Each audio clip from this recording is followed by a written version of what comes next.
चलो दोस्तों, आप सभी लोगों का स्वागत है मेरे चैनल पर। तो देखो, आपने बहुत सुना होगा कि लोग नीट के टाइम से कैसे गवर्नमेंट कॉलेज में गए, एम्स में गए। लेकिन आज तक किसी ने अपनी स्टोरी नहीं बताई कि वो प्राइवेट कॉलेज में कैसे गया। क्योंकि प्राइवेट कॉलेज आज के टाइम पे सब यही सोचते हैं कि वो पैसे देकर जा रहे हैं। लेकिन मैं तो भाई कॉलेज की फ़ीस ज़रा भी नहीं देने वाला, क्योंकि मेरी सरकार पूरी भरने वाली है। वो कैसे, मैं आपको बताऊंगा, तो एंड तक ज़रूर जुड़ना। मेरी आपको स्टोरी बताने वाला हो कि मैंने क्या क्या स्ट्रगल किया मेरी लाइफ में। तो चलिए शुरू करते हैं स्टार्टिंग से। तो शुरू से शुरू करते हैं। मेरा नाम है Dhruv. Currently first year MBBS student at Allen city medical college Indore, जो कि एक प्राइवेट कॉलेज है। तो पहले ट्वेल्थ दी, ट्वेल्थ तक कुछ पता नहीं था कि नीट क्या होती है। ट्वेल्थ दी, उसके बाद जो एक दो महीने बचे थे उसमें मैंने नीट की तैयारी की, थोड़ा बहुत पढ़ लिया। बायो को हो गया 11 ट्वेल्थ की। तो उस टाइम मेरे मार्क्स अराउंड आए थे 264। तो उसके बाद मैंने ड्रॉपर बैच ली पीडब्ल्यू की, जिसको बोल यकीन 2.0 बैच थी। तो उससे फिर पढ़ना स्टार्ट किया। मतलब एक साल मैंने पूरा उसी से पढ़ा है, जिसमें अमित महाजन सर थे, एमआर सर थे, पंकज सर थे, और सुधांशु सर थे, बहुत सारे सर मैडम्स थे। तो इनसे पढ़कर मैंने पूरी तरीके से नोट्स बनाए। उसके बाद मेरा आया था नीट 2024 का पेपर। तो उसको मैंने अटेम्प्ट किया, लेकिन पेपर तो बहुत अच्छा गया था, मेरे अराउंड 530 मार्क्स आए थे। तो उस टाइम पता तो था कि गवर्नमेंट का कट ऑफ इतना नहीं जाता है, प्राइवेट का चले जाता है। तो मैंने सोच के रखा था कि अगर गवर्नमेंट का ट्राई तो पूरा करूँगा, अगर गवर्नमेंट नहीं मिला तो प्राइवेट कॉलेज लेना ही है, क्योंकि अपने को सरकार भरने वाली फ़ीस जो भी है। तो उस टाइम पर क्या हुआ, स्कैम हो गया था और कट ऑफ इतना ज़्यादा चले गया था कि प्राइवेट का कट ऑफ ही अराउंड 550 चले गया था। तो फिर उस टाइम प्राइवेट कॉलेज नहीं मिला। लेकिन मैंने काउंसलिंग में लास्ट तक, मतलब अटेम्प्ट किया था, लास्ट अटेम्प्ट तक गया था मैं काउंसलिंग में। अराउंड अक्टूबर नवंबर तक काउंसलिंग चली थी, लेकिन मुझे कॉलेज नहीं मिला। फिर मैंने सोचा कि अब आधा साल तो चले चुका है, तो क्यों ना नोट्स भी अपने पास, तो नीट 2025 देकर देख लेते हैं। तो फिर मैंने अटेम्प्ट स्टार्ट किया, लेकिन दिक्कत ये हुई कि मुझे दिसंबर में हो गया था डेंगू।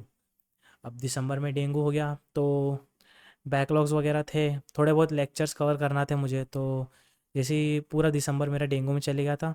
उसके बाद जनवरी में भैया की शादी थी, तो उसमें शादी थोड़ी बहुत अटेम्प्ट करके और बैकलॉग्स कवर करके मेरा फरवरी तक या मार्च तक मैंने पूरा कंप्लीट कर लिया था। अब बचा था अप्रैल का महीना, क्योंकि मई में पेपर था, 4 मई को पेपर था। तो मार्च में मैं पूरा मार्च मैंने कम से कम 3 से 4 बार अपना सिलेबस पूरा रिवाइज़ किया। मतलब एक हफ्ते में, हर 3-4 दिन में मेरा सिलेबस पूरा कवर कर लेता था मैं, क्योंकि मेरे सोर्स नोट्स थे मेरे पास। तो शॉर्ट नोट्स पढ़ पढ़ के मैंने पूरा सिलेबस कंप्लीट किया। सब कुछ, फिजिक्स केमिस्ट्री बायो तीनों में। कुछ कुछ चैप्टर छूटे थे मेरे, तो मैंने उनको थोड़ा बहुत कवर करते गया था। फिर मैंने अप्रैल का पूरा मंथ पेपर ही पेपर दिया। मतलब मैंने 30 से 40 पेपर या 50 पेपर के अराउंड दिए होंगे। हाँ, उस टाइम मुझे होप थी कि मुझे गवर्नमेंट कॉलेज मिल जाएगा, क्योंकि मेरे मार्क्स 650 के अराउंड ही आ रहे थे। 650 हो गया, 670 हो गया। तो मुझे लग रहा था कि गवर्नमेंट कॉलेज मिलने के चांसेस है इस साल। फिर आता है 4 मई, जिस दिन था नीट 2025 का पेपर। तो जैसे ही पेपर अटेम्प्ट करने गया, तो बायो तो मेरी हो गई थी अराउंड 45 मिनट्स में। बायो कंप्लीट हो गई थी, थोड़ी टफ थी पर मैनेज कर लिया था। उसके बाद केमिस्ट्री पर आए, तो केमिस्ट्री भी मैंने अराउंड 1 आवर में कंप्लीट कर ली थी। फिर फिज़िक्स पर आए, तो फिज़िक्स में स्टार्टिंग के क्वेश्चंस देखते ही मैं पैनिक हो गया। और यही बहुत बड़ी गलती है जो हर एस्पायरेंट कर लेता है एग्ज़ाम देते टाइम। ये मॉक टेस्ट में भी पैनिक होता है, पर उसको टेंशन नहीं रहती है कि आगे अपन कवर कर लेंगे। लेकिन एग्ज़ाम अगर ख़राब गया, उसके बाद आप एग्ज़ाम दे ही नहीं सकते हो, फिर एक साल पूरा बर्बाद चले जाता है आपका। तो मैंने भी उस टाइम पैनिक हो गया था फिज़िक्स में। तो मैंने भी छाँट छाँट कर, मतलब क्वेश्चंस किए थे कि जो मुझसे बन रहे वो मैंने किए। पैनिक तो हो गया था, मुझे लगा था कि अब तो सिलेक्शन गया। फिर पेपर दिया, फिर बाहर आया तो सबके चेहरे लटके हुए हैं, सभी रो रहे हैं। फिर बाद में पता चला कि मेरा ही पेपर नहीं ख़राब गया, सभी पूरे इंडिया का पेपर ख़राब गया, जिन्होंने भी नीट की एग्ज़ाम की तैयारी की थी।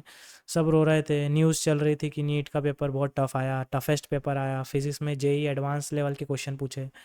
अब मुझे नहीं पता, मैंने जितनी तैयारी की थी, मतलब गवर्नमेंट की थी, पर मुझे लगा नहीं था कि अब मुझे मिलेगा गवर्नमेंट। तो मेरे मार्क्स आए, इस 460 के अराउंड मार्क्स आए मेरे इस ईयर। तो लग रहा था कि प्राइवेट कॉलेज मिल सकता है, क्योंकि मेरी रैंक जो ऑल इंडिया रैंक थी वो 1,09,000 के अराउंड थी। तो इतने में प्राइवेट कॉलेज मिल जाता है, गवर्नमेंट की तो चांस जरा भी नहीं थे ऑल इंडिया में। तो हाँ, मुझे ये पता चला कि एमपी में एक मेधावी स्कॉलरशिप होती है, वो आप अप्लाई कर सकते हो। अगर आपकी रैंक 1,50,000 के अंदर आती है, तो आप बिल्कुल, आपकी जितनी भी फीस होगी वो कॉलेज भरेगी।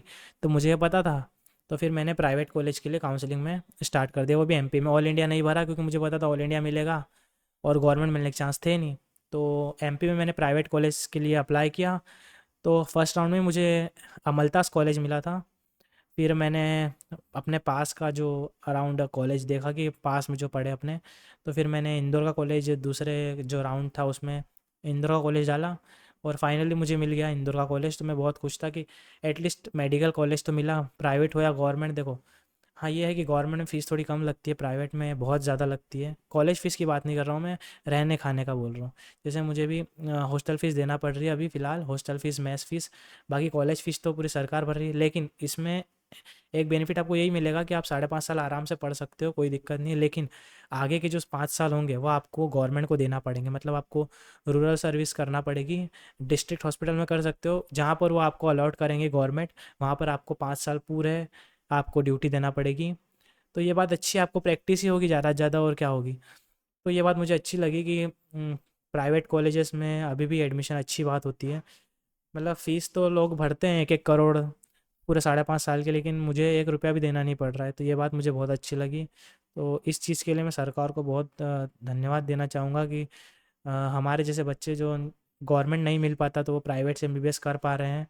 तो ये स्कॉलरशिप एमपी में अलाउड है और किसी में अलाउड नहीं है। तो अगर आप एमपी के स्टूडेंट हो तो आप तैयारी तो पूरी गवर्नमेंट की करो, लेकिन अगर आप लास्ट अटेम्प्ट तक पहुंच चुके हो कि यार अब मुझसे नहीं हो पा रहा है, तो आप प्राइवेट कॉलेज ले सकते हो, आपको कोई दिक्कत की बात नहीं है, ठीक है। और एक बात और थी कि मैक्सिमम मैं बताऊँ एज, कॉम्पिटिटिव एग्जाम तो आप कर सकते हो तो वो 20 एज है। जैसे मेरी एज अभी 20 है, मैंने लास्ट अटेम्प्ट था, इसके बाद मैंने सोच लिया था कि अब मैं नीट नहीं दूंगा। तो 18 साल तक तो हर किसी की 12th हो जाती है, मैक्सिमम 17-18 साल तक। तो आप 3 साल या 2 साल तो नीट को दे सकते हो। अगर आप फर्स्ट अटेम्प्ट में निकल रहा है तो बहुत अच्छी बात है, आप 11 से तैयारी करो। मेरा फॉल्ट ये था कि मैंने 12 के बाद स्टार्ट किया था, तो मेरा सबसे बड़ा फॉल्ट यही था। पढ़ाई तो मैंने भी अच्छी की थी, जिस कारण मुझे प्राइवेट कॉलेज तो मिला, कम से कम Allen city medical college Indore. तो देखो मैं इतना ही बोलना चाहूँगा कि 20 की एज तक आपसे जितना हो सके ना आप कर लो, क्योंकि उसके बाद एक एज हो जाती है, उसके बाद आपको करियर देखना पड़ता है अपना। जैसे मुझे 20 की एज पे मिल गया ना, तो मुझे इतनी टेंशन नहीं है। तो मैं आपको इतना ही बोलना चाहूँगा कि करो, आप मेहनत करो, आपको भी मिल जाएगा जैसे मुझे मिला है। तो चलिए वीडियो को एंड करते हैं। मेरा इतना ही कहना था कि मेहनत करते रहो, क्योंकि मेहनत करोगे तो आपको सफलता ज़रूर मिलेगी। तो मिलते हैं नेक्स्ट व्लॉग में। अब आपसे मेडिकल व्लॉग्स में डालूंगा, तो मिलते हैं नेक्स्ट व्लॉग में। तब तक के लिए ओके बाय, जय श्री राम।